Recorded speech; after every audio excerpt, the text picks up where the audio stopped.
So on the lighter side yeah మీరు కావాలంటే చెప్పొచ్చు లేకపోతే మానేసేయచ్చు. మన వ్యాలంటైన్స్ డేకి మీ ఆవిడకి గిఫ్ట్ ఏమని ఇచ్చారా? గిఫ్ట్ ఇవ్వలేదండి, గిఫ్ట్ ఇవ్వలేదు. ఇవ్వలేదా? అంటే మొన్న కాశ్మీర్కి వెళ్ళాం, పుల్వామా దానికి. అక్కడి నుంచి అలా చిన్న షికార్కి వెళ్ళాం అంతే. చేసి షికార్కి వెళ్ళారు. ఫస్టే మీరు షికార్ అయిపోయారుగా ఆల్రెడీ. ఓకే, తనేమైనా ఇచ్చిందా? లేదండి, ఏమీ ఇవ్వలేదు. ఓకే, విన్నారుగా. సో మనకి ముఖ్యంగా కావాల్సింది గిఫ్ట్లు ఇచ్చుకోవడం పుచ్చుకోవడం కాదు, మనస్సు. అంటే వాట్ ఈస్ మోస్ట్ ఇంపార్టెంట్? అంటే ఆ గిఫ్ట్లన్నీ కాలేజ్ టైంలో అయిపోయినాయి. ఓ ఇప్పుడు తర్వాత మళ్ళీ ఈ క్వశ్చన్ మీరు కావాలంటే ఆన్సర్ చేయొచ్చు లేకపోతే వద్దు. కాలేజీలో ఎవరికి ఇచ్చారు? వాళ్ళని అడుగుతున్నారా? లేదు మిమ్మల్ని. ఇచ్చానండి, బాగానే ఇచ్చాను. అమ్మో కాదు, 6 అడుగులు ఉంటాడు అని చాలా మంది ఈయనకే ఇచ్చి ఉంటారు అనుకున్నాను. అటు కూడా వెళ్ళాయన్నమాట. నాకెవరు ఇవ్వలేదు కాలేజ్ టైం. ఇవ్వలేదా? అంటే బై డిఫాల్ట్ అమ్మాయిలు ఇవ్వరు అనుకుంటున్నాను నేను మామూలుగా. అంటే ఇస్తారా మీరు? అమ్మాయిలు గిఫ్ట్లు ఇవ్వరా? ఇస్తూ ఉంటారు. మీరు అలాగే ఉండాలి, మేమే ఇస్తాం. వాళ్ళు క్యూట్ గిఫ్ట్లు ఇస్తారు, 2 ఇమోజీస్ ఫోన్లో, లేకపోతే హే అని 2, ఇంతేనమాట ఇచ్చేటువంటి గిఫ్ట్లు, వెలకట్టలేని గిఫ్ట్లు. ఓకే, సో వరుణ్ ఇప్పుడు కొంతమంది క్వశ్చన్స్ అడగాలనుకుంటున్నారు. ఆ క్వశ్చన్స్ ఏంటో ఒకసారి విందామా? హాయ్ సార్, మై సెల్ఫ్ శ్రావణి వర్మ. మీ లైఫ్లో ఉన్న మీ బిగ్గెస్ట్ ఫియర్ ఏంటి సార్, అండ్ మీరు ఎలా ఓవర్కమ్ అయ్యారు దాన్ని? నా బిగ్గెస్ట్ ఫియర్ని నేను ఇప్పుడు యాక్చువల్లీ లివ్ చేస్తున్నాను. ఇలా స్టేజ్కి ఇటువైపు ఉండి ఇంతమంది ముందు నుంచి ఉన్న నాకు లైఫ్లో చిన్నప్పటి నుంచి అలవాటు లేదు. నాకు చాలా స్టేజ్ ఫియర్ ఉండేది. సినిమా ఇండస్ట్రీలోకి వచ్చిన కొత్తలో కూడా మైక్ పట్టుకొని మాట్లాడమంటే మైక్ ఇట్లా వణుకుతూ ఉండేది లోపల నుంచి. బట్ ఓవర్ టైమ్ డెఫినెట్లీ మా కెరియర్లో అది పార్ట్ అండ్ పార్సల్ కాబట్టి ఇలా వచ్చి మాట్లాడడం, మీతో ఇంటరాక్ట్ అవ్వడం కొంచెం టైం తీసుకుని మెల్లగా అలవాటైంది. ఎలా ఓవర్కమ్ చేసాను తెలీదు, విత్ టైం మెల్లమెల్లగా అలవాటైంది అంతే. ఇప్పటి వరకు తీసిన మూవీలో for which role you were connected more and why? అంటే ఇదా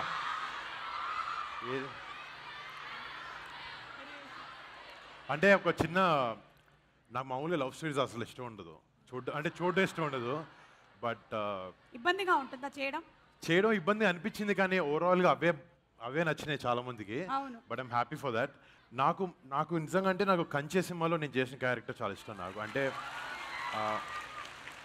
హరి అండ్ సీత కదా, హరిబాబు అనే క్యారెక్టర్. అంటే నాకు ఎక్కడో తన క్యారెక్టరిస్టిక్స్ నాకు ఇన్స్పైరింగ్గా ఉన్నాయి. And I think I pick that up also. Thank you so much. Hi sir. Hi ma'am. ఈ అమ్మాయి ఏంటి నాకన్నా అందంగా రెడీ అయ్యి వచ్చింది?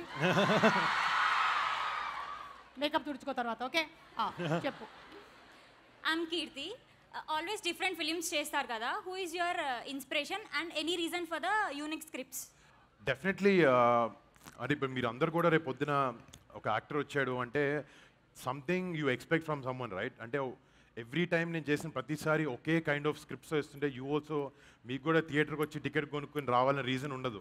అంటే ఎక్కడో చోట ఒక యునీక్ ఎక్స్పీరియన్స్, కానీ ఇప్పుడు నా సినిమా చూస్తే ఎవరైనా టికెట్ కొనుక్కుంటే కానీ ఒక కొత్త నోవెల్ ఎక్స్పీరియన్స్ ఇవ్వాలన్న ఒక చిన్న ప్రయత్నమే అది. అండ్ నాకు స్క్రిప్ట్ సెలెక్షన్లో నాకు ఆబ్వియస్లీ నాకు చిరంజీవి గారు చాలా పెద్ద ఇన్స్పిరేషన్ నాకు. అంటే ఆయన చేసిన వేరియేషన్స్ కానీ ఆయన చేసినని కానీ బాడీ ఆఫ్ వర్క్ చూస్తే చాలా మిక్స్ అండ్ మ్యాచ్ చేసి ఒక రుద్రవీణ చేశారు, ఒక ఖైదీ చేశారు, ఒక టాగోర్ చేశారు, పక్కన ఇందిరా చేశారు. అండ్ అంటే ఇలా 1-2 కాదు, ఇలా he has 150 films plus. He's truly my inspiration. ఎలాగో చిరంజీవి గారి గురించి చెప్పారు కాబట్టి మిగిలిన వాళ్ళిద్దరి గురించి కూడా in what way they have inspired అనేది ఒక్కొక్క మాట చెప్పేస్తే మాకు కాస్త తృప్తిగా ఉంటుంది. ఒకటి మీ నాన్నగారు నాగబాబు గారు. అంటే డెఫినెట్గా సిచ్యువేషన్స్ని ఎలా డీల్ చేయాలి, డే టు డే సిచ్యువేషన్స్ కానీ మన ఎమోషన్ని హ్యాండిల్ చేసుకోగలిగి ఒక చాలా ప్రెషరైజ్ సిచ్యువేషన్ వచ్చినప్పుడు how to smoothly come out of it, or ఒక పక్కోడికి రెస్పెక్ట్ ఎలా ఇవ్వాలి అనేది మాత్రం నిజంగా మన నాన్నగారి నుంచి నేర్చుకున్నాను. Channelize emotions. Channelized emotions. yes super. ఇక పవర్ స్టార్ పవన్ కళ్యాణ్ అంటే లైఫ్లో చాలా మందికి చాలా ఆనెస్ట్గా ఉండాలి, లోపల ఏమనిపిస్తే చేయాలని అనిపిస్తుంది. బట్ సొసైటీ కానీ ఎవడో ఏదో అనుకుంటారు అనేది అలా 100 విషయాలు వాళ్ళని ఆపేస్తూ ఉంటాయి. They won't let us be what we are. But ఒక ఆనెస్ట్గా ఆయనకుండే ఆనెస్టీ ఎవరి గురించి కాదు, ఒక మంచి చేయాలన్న ఒక తత్వం అయింది అది that thing is unbelievable. Ya hi sir. Hello. Hi ma'am. Hi, hi. Myself Nikhita. Movie making ప్రాసెస్లో హ్యూజ్ వార్స్ ఫైట్స్తో షూట్ చేసి మళ్ళీ ఇలా నార్మల్గా కార్స్తో తిరుగుతూ ఉంటే మీకు ఎలా ఉంది? 2 ఫ్లైట్లు కొనుక్కోవాలనిపిస్తుంది. ఆ ఒక్కో ఫ్లైట్ 600 crores అవి, అది నాది కాదు. వాళ్ళు ఏదో దాంట్లో కూర్చునే అవకాశం మాకు ఇచ్చారు. బట్ ఆబ్వియస్లీ అది acting, that's a different character. నాకు అదే నచ్చింది. ఆబ్వియస్లీ అది ప్రతి ఒక్కరికి అవకాశం దొరకదు అలాంటి లొకేషన్లో షూట్ చేయడం కానీ, అలాంటి ఎయిర్ క్రాఫ్ట్స్ లేకపోతే అలాంటి లొకేషన్స్ అలాంటి పర్సనల్తో పనిచేయడం తప్ప.